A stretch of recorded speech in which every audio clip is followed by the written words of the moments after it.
લોકસભાની ચૂંટણી વચ્ચે રાજકીય નેતાઓના વિવાદાસ્પદ નિવેદનનો સિલસિલો યથાવત છે।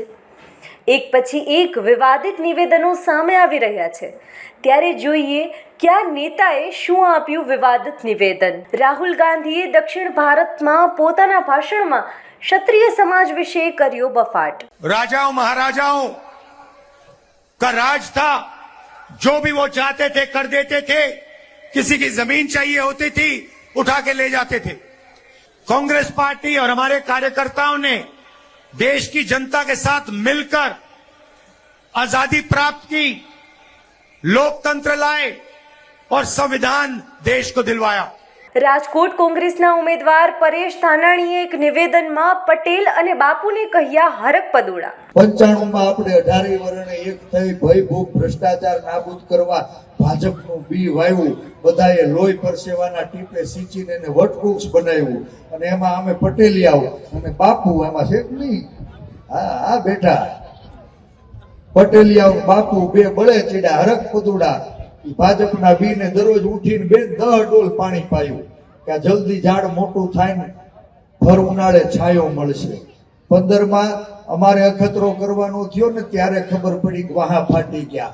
આજ ભાજપના નેતાઓ, એની સરકાર, એની સૂચનાથી એની પોલીસે અમારી માબેન દીકરીઓને મારીને લોટ બાંધી દીધો। હે એના શિયાળની લાજ બચાવવા માટે બોર જેવડા આહું પડે દડ એના આહુડા એના અહંકારને ઉગાડી ન આવ્યા। હું તેથી કહેતો તો વારા ફરતી વારો ને મેં પછી ગારો, કોઈ બાકી રૂસ ખરા? બધા જ સમાજનો એક પછી એક વારો આવી ગયો। બાપુ બચ્યા હતા આ વખત, આ કોઈના નથી। ધાનાણીની ટિપ્પણી મામલે લલિત કગથરાએ કહ્યું કે હરક પદોડા શબ્દ ઉત્સાહી માટે છે, કોઈ અપમાન માટે નથી। તમને બહુ સ્પષ્ટ કહું છું કે તમે જેમ હરક પદુડા થઈને અહીંયા બાઇક લેવા આવ્યા છો, આમાં કઈ દમ નથી યાર। આ હરક પદુડા એટલે શું? That is very common. અને હરક પદુડા અતિ ઉત્સાહી સૌરાષ્ટ્રમાં એ પાટીદાર ભાવને નો ખબર પડે હરક પદુડા શું છે, એટલે CR પાટીલ નિવેદનો કરે છે। જે ભારતીય જનતા પાર્ટી અત્યારે 28 વર્ષથી આ ગુજરાતમાં શાસન કરે છે, એમાં સિંહ ફાળો કોઈ પણ સમાજનો હોય તો ક્ષત્રિય સમાજ અને પાટીદાર સમાજનો છે। એ અતિ ઉત્સાહમાં આવીને જ્યાં સપોર્ટ જરૂર પડે ત્યાં પાટીદાર સમાજે અને ક્ષત્રિય સમાજે ભારતીય જનતા પાર્ટીને સપોર્ટ આપ્યો છે। એના હિસાબે અત્યારે ભારતીય જનતા પાર્ટી ફૂલી ફાલી છે। પરેશભાઈ આજ વાત કરી છે, અને સૌરાષ્ટ્ર અને ગુજરાતમાં રહેતા હોય જે લોકો, CR ભાવને ન ખબર પડે, આઈ અન્ડરસ્ટેન્ડ, પણ સૌરાષ્ટ્ર અને ગુજરાતમાં રહેતા હોય એ તમામ લોકોને ખબર પડે કે હરક પદુડો, હજી હું 7 વાર કહું તો 7 વાર બોલીશ, હરક પદુડો એ બહુ કોમન વાત છે, સામાન્ય રીતે બધી બોલી શકે। ભરત બોગરાએ એવું કહ્યું કે ભાજપ જે છે તેમની વિશે વાત કરીએ, કોંગ્રેસ જે છે હવે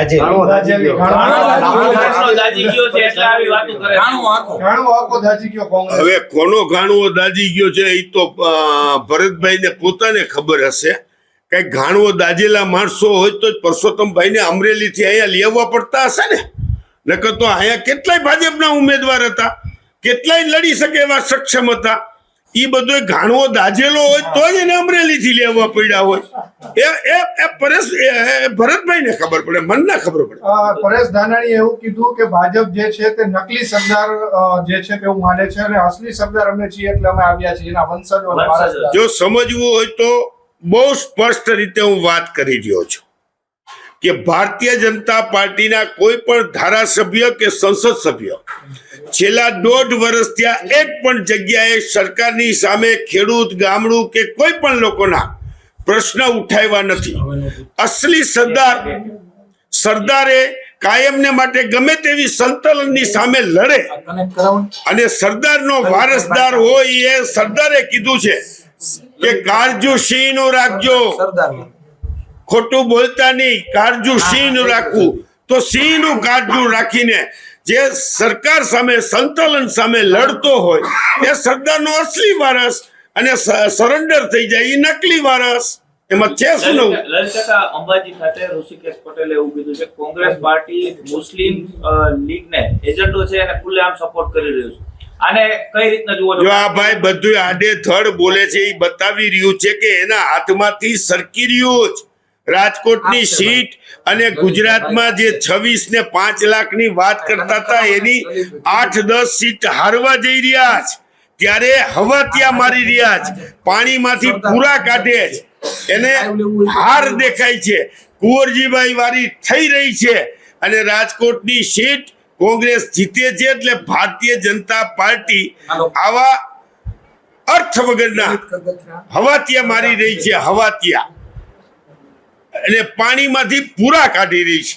એનું માત્ર ને માત્ર કારણ હોય તો ભારતીય જનતા પાર્ટી રાજકોટની સીટ હારી રહી છે, હારી રહી છે ને હારી રહી છે. કોંગ્રેસ સામ્યવાદીઓને એકત્ર કરી નક્સલવાદ અને આતંકવાદ ફેલાવી રહી છે, આવું ભાઈ, ઋષિકેશ પટેલ આવું કહે છે. અમે ભાઈ ઋષિકેશભાઈ ને ખબર હોય તો મારું લેવલ છે ને ગુજરાતનું છે, હું ઇન્ટરનેશનલ નેતા નથી.